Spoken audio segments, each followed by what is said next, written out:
വിഷ്ണു പുരാണത്തിൽ വ്യാസഭഗവാൻ രണ്ടർത്ഥങ്ങളെ പറയുന്നുണ്ട്. മനസ്സിലായില്ല. ഭഗവാൻ എന്നുള്ള ശബ്ദത്തിലായിരിക്കണം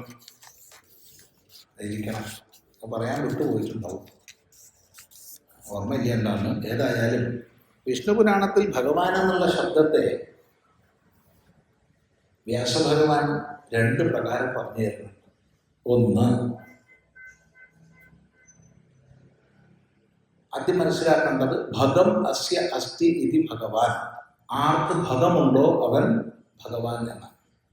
അങ്ങനെ പറയാം, ആർക്ക് ഭഗമുണ്ടോ അവൻ ഭഗവാൻ, അവൾ ഭഗവതി. സ്ത്രീലിംഗത്തിൽ ഭഗവതി എന്നാണ്. അപ്പൊ എന്താണ് ഭഗം? ഐശ്വര്യസ്യ സമഗ്രസ്യ ധർമ്മസ്യ യശശ്രിയഃ ജ്ഞാനവൈരാഗ്യയോശ്ചൈവ ഷണ്ണാം ഭഗ ഇതീരണാ. ഇതീരിതാന്നും പാട്ടുണ്ട്. സമഗ്രമായ ഐശ്വര്യം, സമഗ്രമായ ധർമ്മം, സമഗ്രമായ യശസ്, സമഗ്രമായ ശ്രീ, സമഗ്രമായ ജ്ഞാനം, സമഗ്രമായ വൈരാഗ്യം. ഒന്നുകൂടി പറയാം, എല്ലാം സമഗ്രം കൂട്ടിച്ചേർത്താൽ മതി. ഈ പറഞ്ഞ ശ്ലോകത്തിൽ അതല്ല, വേറെ ശ്ലോകമുണ്ട് ബീജശബ്ദമുള്ളത്. ഇപ്പൊ പറഞ്ഞ ശ്ലോകത്തിൽ ഐശ്വര്യസ്യ സമഗ്രസ്യ, സമഗ്രമായ ഐശ്വര്യം, ധർമ്മസ്യ, സമഗ്രമായ ധർമ്മം, യശസ്, സമഗ്രമായ യശസ്, ഐശ്വര്യസ്യ സമഗ്രസ്യ ധർമ്മസ്യ യശസ്, ശ്രീയ, സമഗ്രമായ ശ്രീ, സമഗ്രമായ ജ്ഞാനം, സമഗ്രമായ വൈരാഗ്യം. വേറെ പാഠമുണ്ട്, വൈരാഗ്യസ്യാധ മോക്ഷസ്യ, വൈരാഗ്യത്തിൻ്റെയും മോക്ഷത്തിൻ്റെയും എന്ന പാഠം. വേറൊരു സ്ഥലത്ത് വീര്യസ്യ, ഐശ്വര്യസ്യ സമഗ്രസ്യ വീര്യസ്യ യശസ്യ. അപ്പോൾ പാഠഭേദമുണ്ട്. ഈ ആറും ചേർന്ന് തികഞ്ഞു വന്നാൽ അതിന് പറയുന്ന പേരാണ് ഭഗം. ഇത് നമ്മളിതൊക്കെ കുറച്ചിലോട് കൂടി എല്ലായ്പ്പോഴും ഉണ്ടാകും.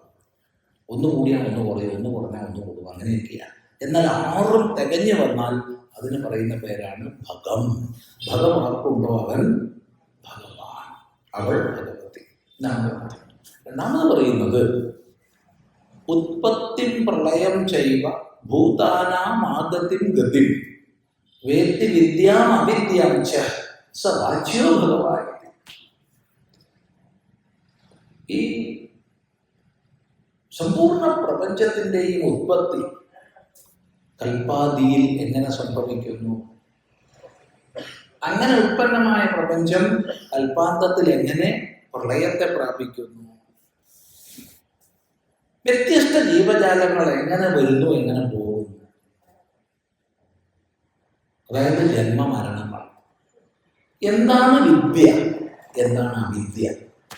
ഈ 6 വിഷയങ്ങളെ അറിയുന്ന ആളെ ഭഗവാൻ എന്ന് വിളിച്ചോളണം. സവാച്യോ ഭഗവാൻ, അയാളെ ഭഗവാൻ എന്ന് വിളിച്ചോളണം.